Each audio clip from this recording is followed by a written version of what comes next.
Shakespearean. Clint Hummel has decided to take the Six Challenge, the Shakespeare Six Challenge, and he has decided, yes, you, my good man, have decided to take the Six Challenge, and with that, perform at the Halloween show. So ladies and gentlemen, boys and girls of all ages, I give you Master Thespian!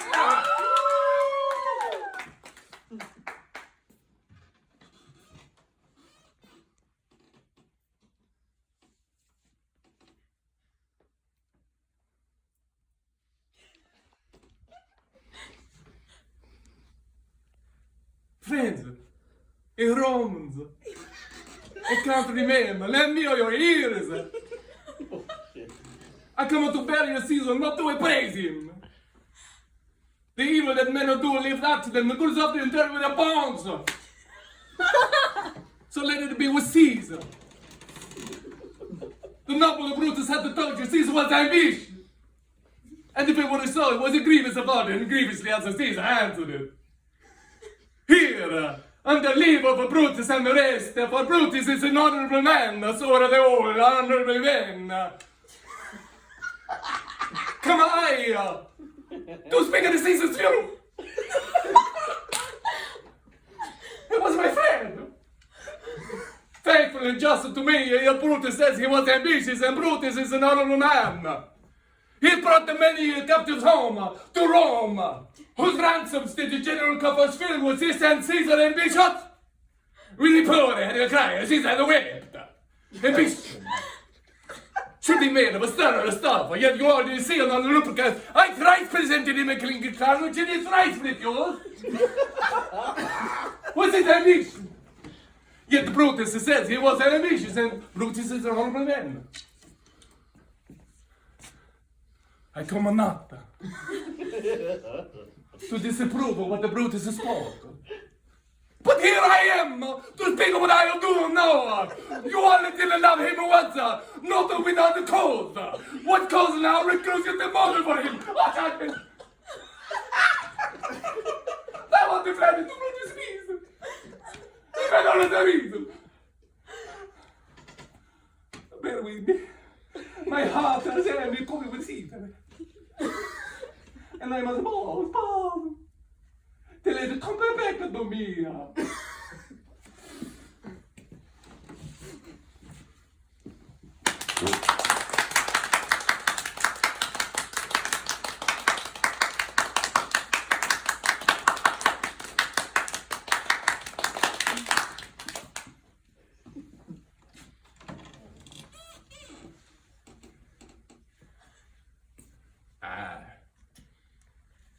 That I had not done 1,000 more. Even now I curse the day, and yet I think few fall within the compass of that curse, wherein I did not do some notorious ill as kill a man, or else devise his death. Ravage man, prompt way to it. Set deadly enmity between two close friends. Make poor men's cattle break their necks. Set fires on barns and haystacks in the night and bid their owner quench them with their tears. Oft have I digged up dead men from their graves, and on their skins is one the bark of trees have carved with my knife in Roman letters. Let not your sorrow die, though I am dead. Tut! I have done 1,000 dreadful things as willingly as one would kill a fly. Yet nothing grieves me more heartily indeed that I cannot do 10,000 more.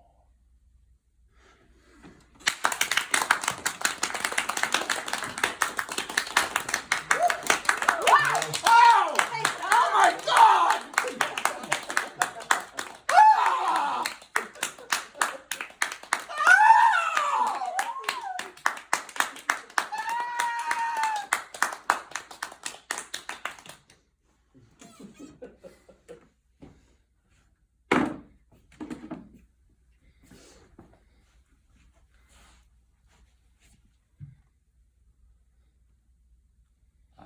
curse you be in you, Brutus. As well as I do know your outward favor. Well, honor is the subject of my story. I cannot tell what you or other men think of this life, but for my single self, I as lief not be, as live to be, in awe of such a thing as myself. I was born free of Caesar. So are you. We both have fed as well. We both can endure the winter's cold as well as he. For once, upon a raw and gusty day, the troubled Tiber chafing with her shore, Caesar said to me, "Darest thou now, Cassius? Now leap with me into the angry flood and swim to yonder point." Accoutred as I was, I plunged in and bade him follow, and so he did.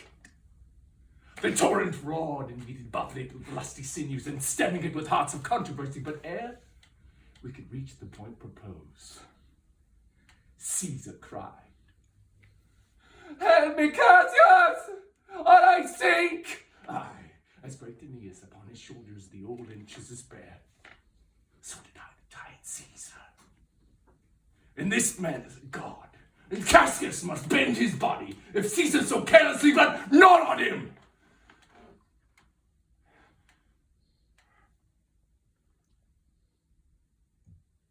He had a fever when he was in Spain, and when the fit was on him, I did mark how he did shake. 'Tis true this god did shake. His coward lips did from their colour fly, and that same eye that doth blend the world did lose its lust, and that same tongue that bade the Romans mark him and write his speeches in their oaks. Alas, Christ, give me some drink to drink. As a sick girl. Ye gods, it doth amaze me that a man of such feeble temper should so get the start of the majestic world. Bear the palm alone.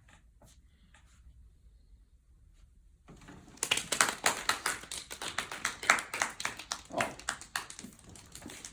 Dumbledore clap for that one. Well played. Well played.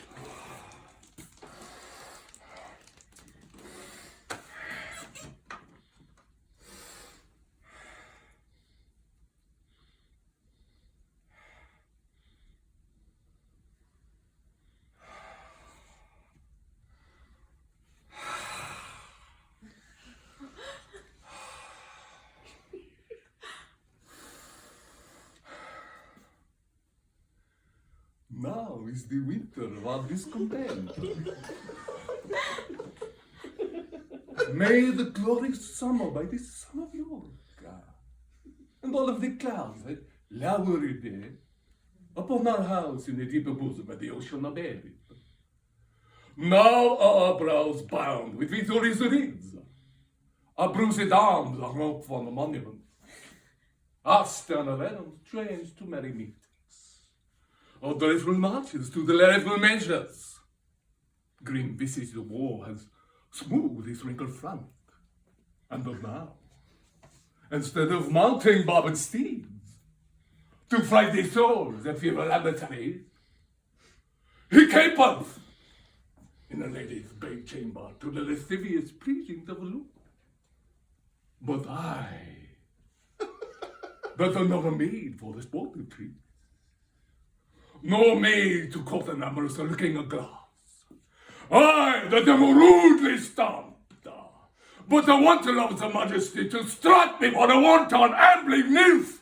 I, that am curtailed of this affair proportion, cheated of each other by disassembling nature, deformed and finished, sent before my time into this breathing world, scarce I have made up, and not so lamely, but unfashionably, that the dogs bark at me as I hold by them.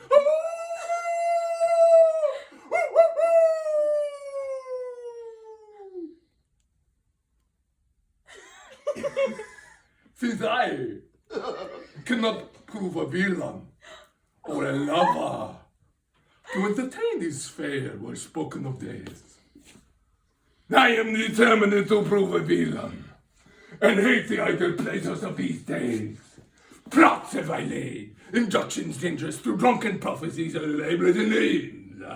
Just then my brothers, Clarence and the King, and that their head the one against the other. But if King and Ed will be as true and just as I am a subtle, false, and the traitorous, this day should be close to Europe about the prophecies of the G. King and Bozes, shall the manner be?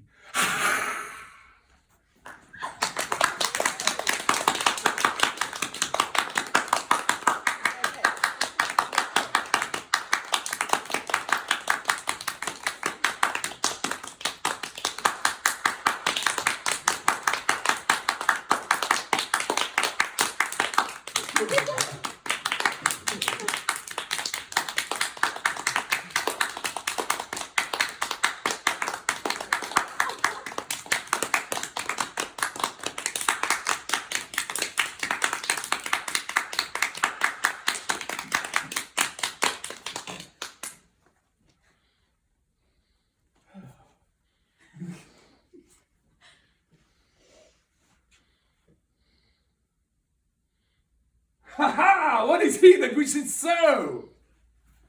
My cousin Westmoreland? No, my fair cousin. If we are marked to die, we are enough to do our country loss.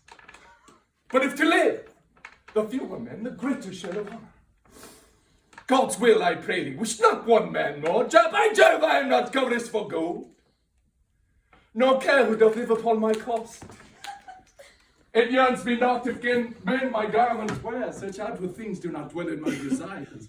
But if it be a sin to covet honor, I am the most offending soul alive. But no faith my cause, wish not a man from England. Oh, God's peace I would not lose so great in honor as when my more methinks we share from me. For the best rooms I have, I do not wish one more, rather proclaim with us, Norman, through my host, that he that hath no stomach to this fight,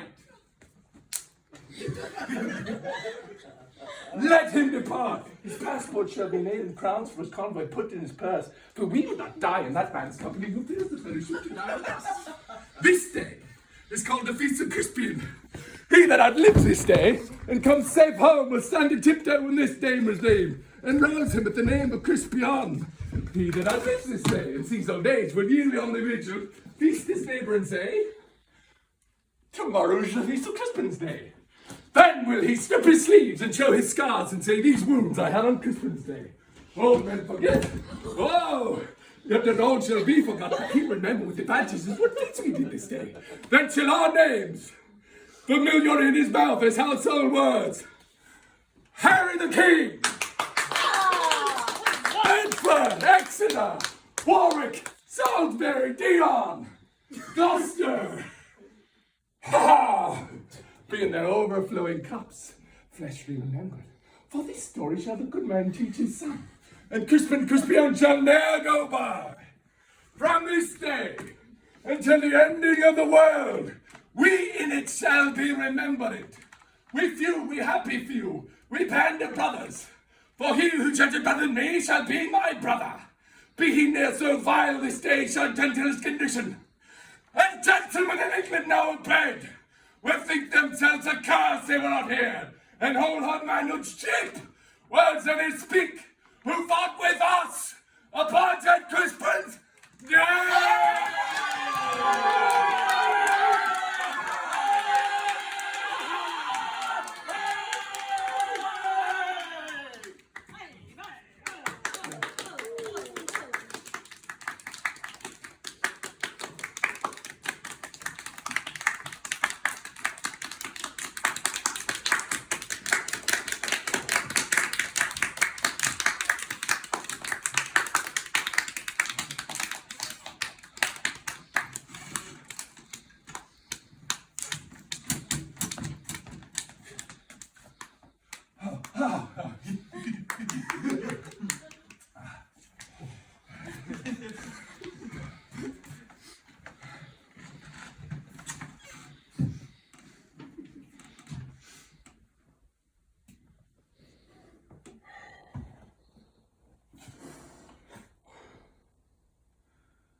foes are bound. Sirs, stop up their mouths. Let them not speak to me, but let them hear what fearful words I utter. O villains, Chiron and Demetrius, here lies the spring that you have stained with mud. This goodly summer with your winters mix. You killed her husband, and for that vile fault, 2 of her brothers were condemned to death. My hand cut off and made a merry jest. And both her sweet hands and tongue, and that more dear than hands or tongue, her spouse chastity. Inhuman traitors, you constrained and forced. What would you say if I should let you speak? For shame, villains, you cannot beg for grace.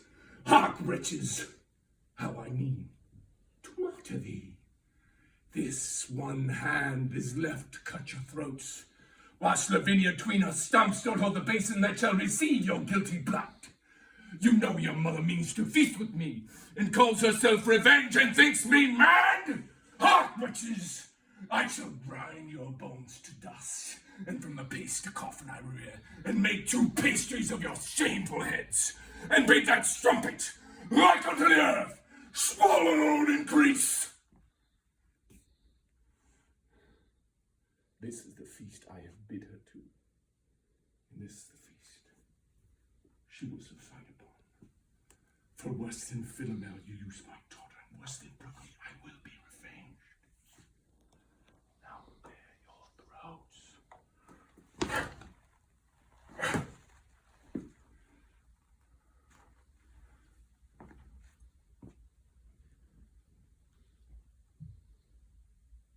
Come, Lavinia, receive the blood. And when that they are dead, let me grind their bones into a powder small, and in that hateful liquor I'll temper it, and in that let their heads be baked. Come,